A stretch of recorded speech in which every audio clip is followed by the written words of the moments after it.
Hello everyone.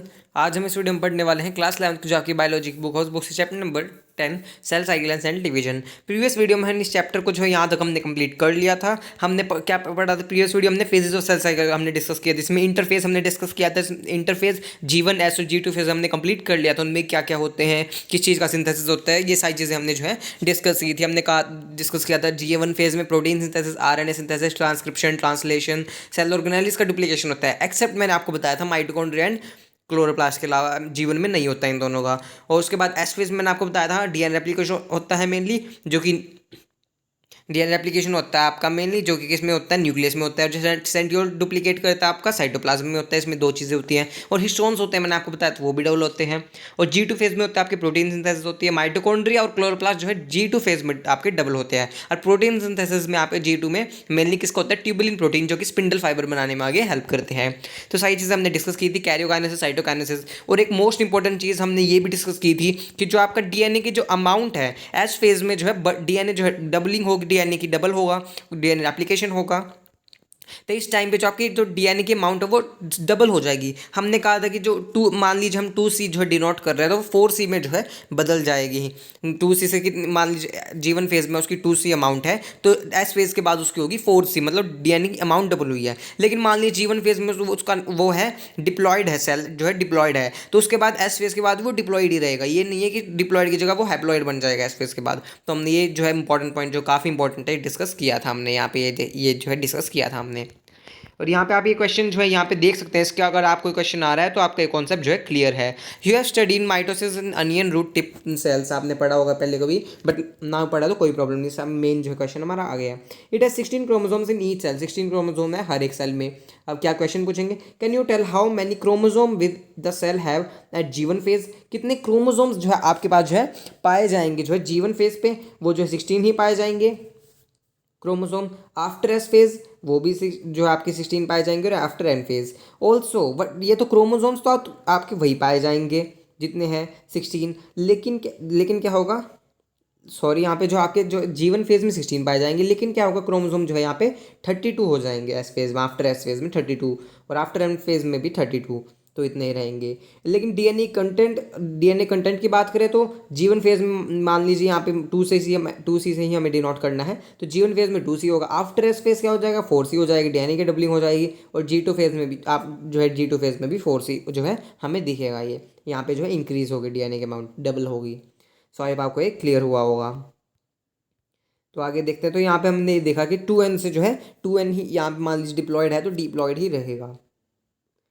तो आगे देखते हैं। अब आज हमें पढ़ना है, आगे हम पढ़ेंगे सबसे पहले इसमें जो एक टर्म दी हुई है क्विसेंट जो है स्टेज क्या होती है, क्विसेंट स्टेज G0 फेज, ये क्या होती है ये देखते हैं। Some cells in the adult animals do not appear to exhibit division. अब कुछ एडल्ट एनिमल्स में क्या होगा कि, या फिर ह्यूमन बींग्स की हम बात कर सकते हैं, वो भी एनिमल्स की कैटेगरी में आते हैं, मैमल्स की। तो वो उसमें क्या होता है कि आपके जो सेल डिवीजन जो है नहीं होती, कई बार जो है बीच में जो है कुछ सेल्स में तो होती ही नहीं सेल डिवीजन, हार्ट सेल्स हो गए जैसे, and many other cells divide only occasionally as needed to replace cells that have been lost because of injury or death। अब ये कुछ में तो होती ही नहीं है एग्जिबिट जो है डिवीजन होती ही नहीं है, जैसे हार्ट सेल्स हो गए। लेकिन कुछ में क्या होता है कि आपके जो सेल डिवीजन है वो कुछ ओकेजनली इवेंट्स, मतलब ओकेजनल इवेंट्स ये नहीं शादीशुदा, यहाँ पे ऐसा कुछ नहीं है। मतलब नॉर्मली जो मान लीजिए आपके सेल में कोई सेल नहीं, आपको कोई इंजरी हो गई, सेल डेथ हो गई, कुछ हो गया, सेल की जो है डिवाइड करने की ज़रूरत पड़ गई, तभी वो जो है रिप्लेस करेंगे। तो इन्हें जो है तभी जो है रिप्लेस करने की ज़रूरत होगी, तभी हमें डिवीजन करनी पड़ेगी।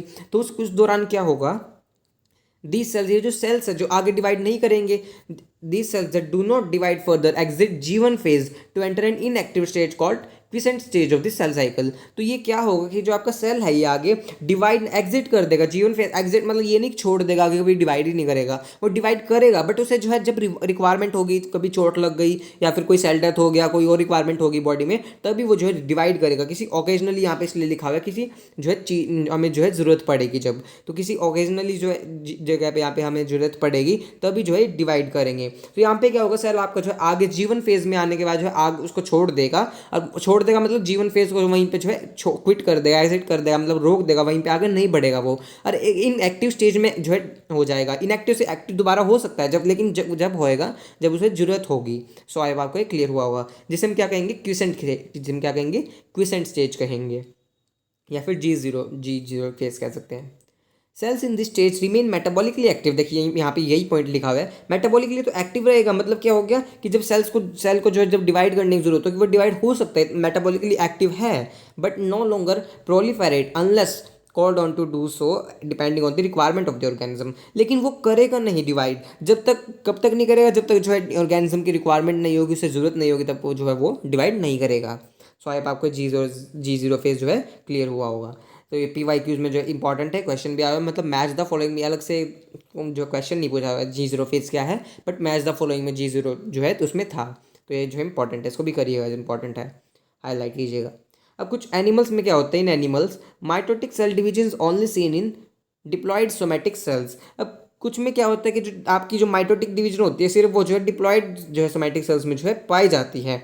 ये तो होता ही है कि जो एनिमल सेल्स में क्या होता है कि डिप्लॉयड सोमेटिक सेल्स, मतलब सोमेटिक सेल्स कौन से होते हैं, जो भी आपके क्रोमोसोम और जो मेल में क्रोमोसोम, सॉरी और क्रोमोसोम नहीं, स्पर्म्स को छोड़ के मेल में, और मेल में स्पर्म्स को छोड़ के मेल में, और जो फीमेल में किसको छोड़ के, ओवा को छोड़ के, वो और सारे सेल्स जो भी होंगे मेल फीमेल में वो क्या होंगे, आपके सोमेटिक सेल्स होंगे, मतलब 2n होंगे, डिप्लॉयड होंगे। लेकिन जो आपको पता ही है स्पर्म क्या होता है, n होता है और ये भी n होता है, दोनों आपस में फ्यूज करेंगे तो 2n बनाएंगे, तभी जो है ये कांस्टेंट होगी हमारी नंबर, क्रोमोसोम नंबर जो है हमारे पास कांस्टेंट रहेंगे, 46 रहेंगे।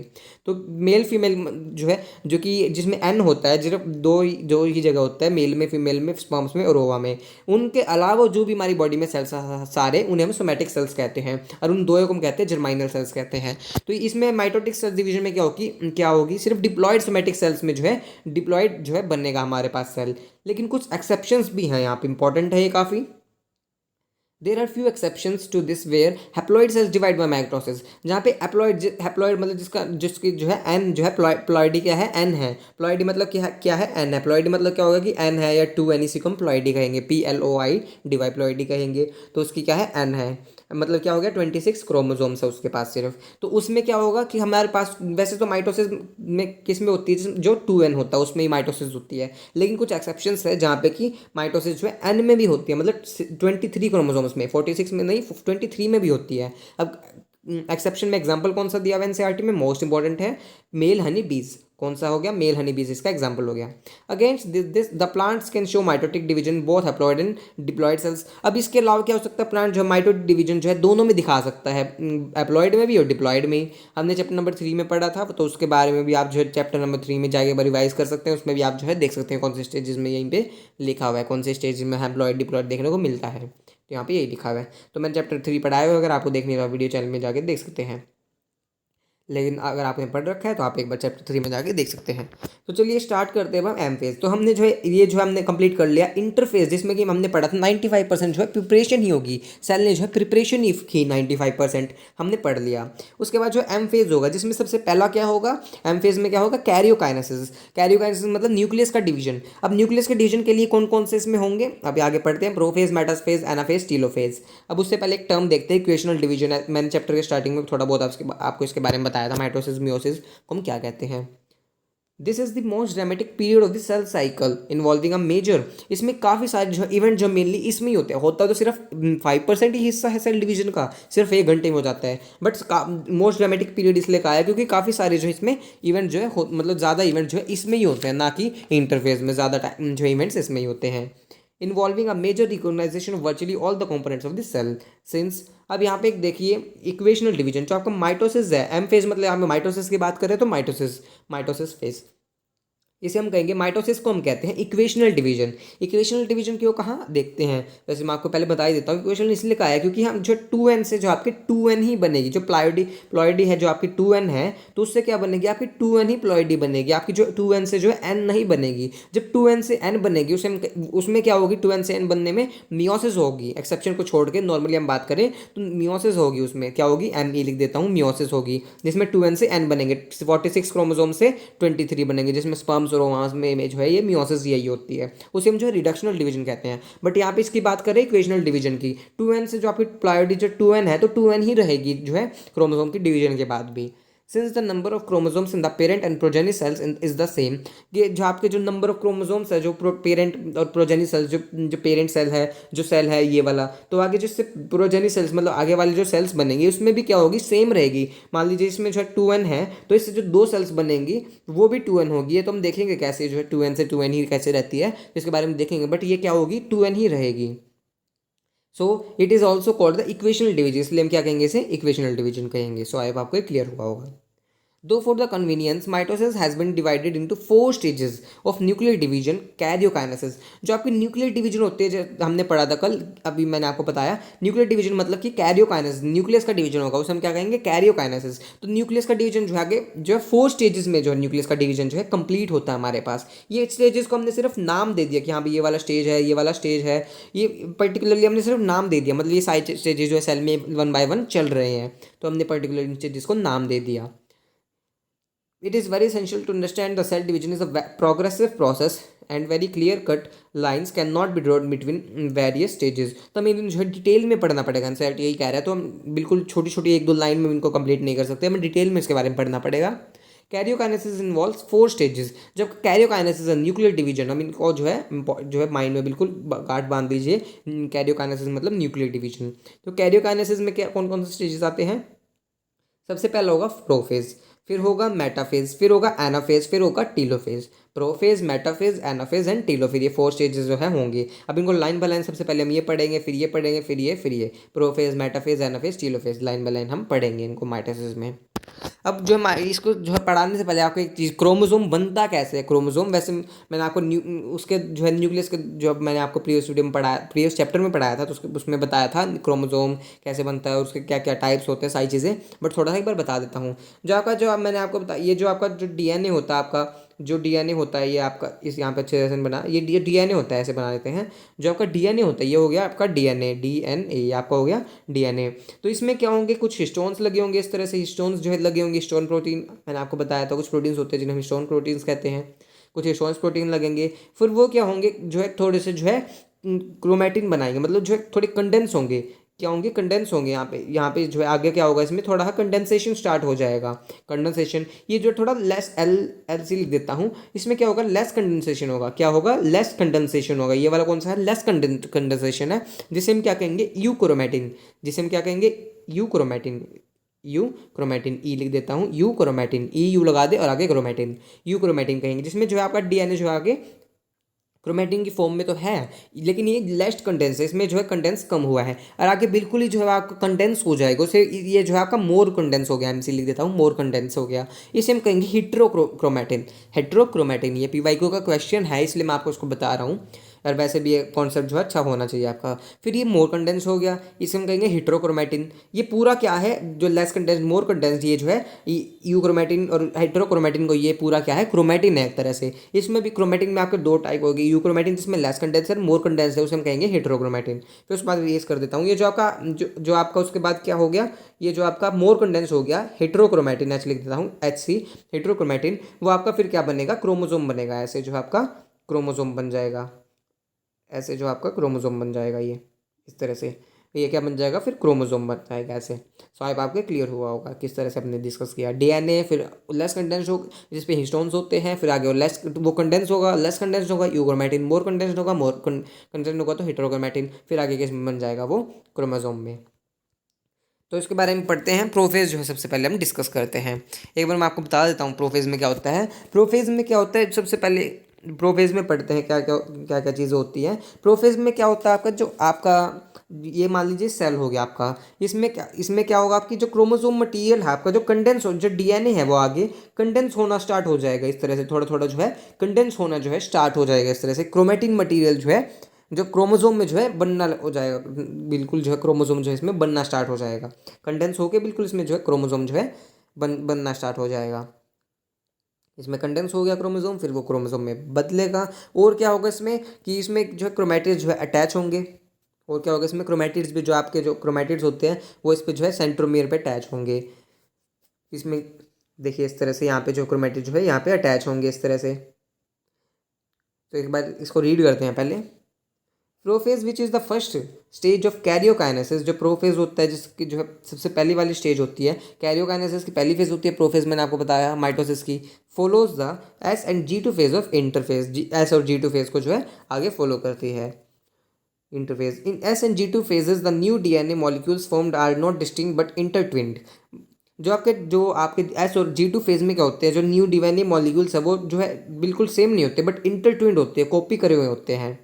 Prophase is marked by the initiation of the condensation of the chromosomal material. Condense हो जाना आपका क्रोमोसोम मटीरियल, इसमें कंडेंस होकर जो है क्रोमोसोम बना लेगा, क्रोमोसोम जो है बना लेगा। तो ये इसी से हमें पता चलता है, अगर ये क्रोमोसोम बन रहा है कंडेंस होकर क्रोमैटिन मटीरियल, तो हमें पता चलता है हाँ भाई ये प्रोफेज चल रही है। The chromosome material become untangled, मतलब जो है खुल जाएगा इस तरह से, क्रोमोसोम मटीरियल जो खुल जाएगा, क्रोमोसोम जो है ये बनाएगा पूरा, अनटेंगल हो जाएगा मतलब खुल जाएगा जो क्रोमैटिन है, during the process of chromatin condensation के दौरान जो है आपका अनटेंगल हो जाएगा, खुल जाएगा। द सेंट्रोजोम, जो सेंट्रोजोम होता है which had undergone duplication during the S phase of interphase, जो आपका सेंट्रोजोम है जो कि किस हमने पढ़ा था कि जो डुप्लीकेशन हुआ, डुप्लीकेशन कब हुआ था उसका, एस फेज के दौरान हुआ था। Now begins to move towards the opposite pole of the cell, ये जो अपोजिट पोल की तरफ जो आपका जो है जाने लगेगा, ये जो आपका अपोजिट पोल की तरफ जो है जाने पड़ेगा। अपोजिट पोल मतलब क्या हो गया, इसमें जो है एक इस तरफ और एक इस तरफ, ये जो एंड है यहाँ पे, इसी को हम क्या कहेंगे, पोल कहेंगे। सेल के यहाँ पे एंड को हम क्या कहेंगे, पोल कहेंगे। इस तरह से जो है इस यहाँ पे जो है जाने लगेगा। तो उसके बारे में आगे आगे देखते हैं। The completion of the prophase के अंदर be marked by the following characteristics. अब ये जो कंप्लीट हो जाएगा प्रोफेस, तो हमें क्या क्या पता चलेगा, सबसे पहले पॉइंट इसको याद रखिएगा। सबसे पहला पॉइंट क्या होगा, chromosome material condenses to form compact mitotic chromosomes. जो आपका क्रोमोसोम मटेरियल है, जो क्रोमोसोम मटेरियल आपका जो आपका क्रोमैटिन है, क्रोमोसोम मटेरियल, वो कंडेंस होकर क्या बना लेगा, जो है क्रोमोसोम बना लेगा। माइटोटिक क्रोमोसोम मतलब जो है क्रोमोसोम जो है बना लेगा। Chromosome are same to be compose of two chromatids, ये जो है attach together at the centromere. ये किस तरह से इसे जो है टू क्रोमैटिड्स की तरह जो हमें जो है दिखाई जाएंगे यहाँ पे, जो है जो कि बीच में क्या होगा, अटैच होंगे यहाँ पे सेंट्रोमियर से। एक पॉइंट हो गया। सेकंड पॉइंट में क्या होगा, centrosome which had undergone duplication during interphase के दौरान, जो सेंट्रियोल में डुप्लीकेशन हुआ था, जो एस फेज में हुआ था, begins to move towards the opposite pole of the cell. जो आपका सेंट्रियोल है वो जो है दूसरे पोल की तरफ जो है, अपोजिट पोल की तरफ जो है मूव करना आपका स्टार्ट कर देगा, जो आपका कौन, centriole. Each centrosome radiates out microtubules. अब जो आपके सेंट्रोजोम है वो क्या निकाल, वो जो है कुछ जो है एस्टर्स निकाल लेंगे, माइक्रोट्यूब्यूल्स निकालने लगेंगे। इसके बारे में पढ़ रखा हमने माइक्रोट्यूब्यूल्स के बारे में, तो इन्हें क्या कहेंगे, एस्टर्स कहेंगे। कुछ जो ऐसे जो है संरचनाएं जो है निकालने लगे, जिसमें क्या कहेंगे, एस्टर्स कहेंगे। The two asters together with spindle fibres form the mitotic apparatus. अब ये जो आपके दो एस्टर्स इनसे निकलेंगे, वो जो स्पिंडल फाइबर से जाके जुड़ेंगे, तो क्या बना लेंगे, माइटोटिक एपरेटस पूरा जो बना लेंगे, जिसके थ्रू जो है सेल डिवीजन होगी आपकी। सो आई आपको एक क्लियर हुआ होगा। क्रोमोसोम मटेरियल कंडेंस हो जाएगा, हमें जो क्रोमोसोम जो है दो क्रोमैटिड उस पर अटैच हो जाएंगे सेंट्रोमियर पे, और क्या होगा इसमें जो है अपोजिट पोल की तरफ जो है मूव कर जाएंगे, कौन, आपके सेंट्रोसोम, जो आपका जो कि एस फेज में जो है डुप्लीकेशन हुई थी जिसकी, और उसमें क्या निकल जाएंगे, एस्टर्स जो है निकलने लगेंगे। तो आई आपको ये क्लियर हुआ होगा। और क्या होगा इसमें, और आगे दिया होगा, एक बार देखते हैं, पहले इसके पढ़ते हैं। और क्या होगा इसमें, जो न्यूक्लियर एम लिख देता हूँ, न्यूक्लियर मेम्ब्रेन होगी वो डिसइंटीग्रेट हो जाएगी, मतलब जो है टूट जाएगी आपकी जो है न्यूक्लियर मेम्ब्रेन। यहाँ पे बिल्कुल कंप्लीटली डिसइंटीग्रेट नहीं होगी, थोड़ी बहुत जो आपकी जो है मेम्ब्रेन जो है टूट जाएगी, बिल्कुल जो है डिसइंटीग्रेट जो है नहीं होगी आपकी न्यूक्लियर मेम्ब्रेन। और क्या होगा, जो इसमें गोल्जी बॉडीज़ है, जी भी लिख देता हूँ, गोल्जी बॉडीज़ है, ई आर है, एंडोप्लाज्मिक रेटिकुलम, न्यूक्लियोलस है आपका, और जो न्यूक्लियर मेम्ब्रेन है वो डिसअपियर हो जाएंगे सारी, लेकिन न्यूक्लियर मेम्ब्रेन जो है बिल्कुल जो है नहीं टूटेगी, थोड़ा बहुत जो है बिल्कुल कब को टूटेगी, मेटाफेज में, आगे जब हम प्रोफेज के बाद मेटाफेज पढ़ेंगे उसमें बिल्कुल टूट जाएगी आपकी न्यूक्लियर मेम्ब्रेन। सो आई आपको ये क्लियर हुआ होगा। आगे देखते हैं।